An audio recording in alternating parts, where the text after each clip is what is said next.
Here is a question. Read it carefully and think about the answer. Let us solve it step by step. Let us first understand the key concept here. Bromolactonization is an electrophilic cyclization where an unsaturated carboxylic acid reacts with Br2 to form a cyclic ester, lactone. The carboxylate oxygen acts as an internal nucleophile attacking the bromonium ion intermediate. Moving on to the next step. Identify the substrate.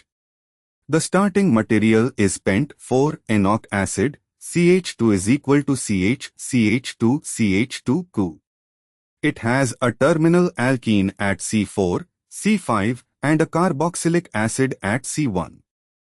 Moving on to the next step. NiHCO3 deprotonates the carboxylic acid to form the carboxylate anion, RCO2, which is a better nucleophile. And for the final step, Br2 reacts with the terminal double bond to form a bromonium ion intermediate at C4, C5. The carboxylate oxygen from C1 attacks the bromonium ion intramolecularly.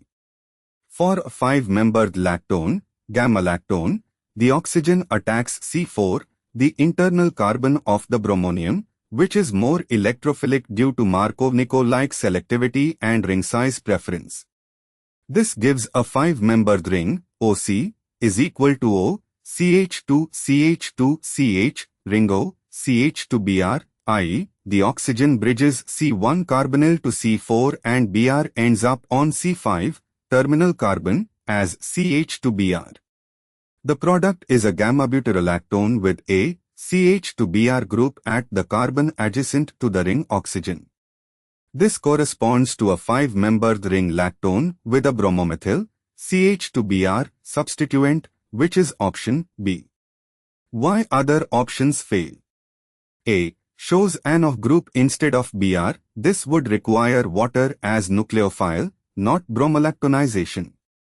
C. Is a simple dibromide addition product, open chain, no lactonization occurred. D. Shows a CH to CH2 OH side chain on a lactone. This would require a different carbon skeleton and does not arise from pent 4-enoic acid under these conditions. The anti-addition of bromonium and the intramolecular attack by the carboxylate on the terminal, less substituted, carbon gives the 5-membered lactone with the CH2Br group at the carbon bearing the ring oxygen. Therefore, the correct answer is B. Therefore, the correct answer is option B.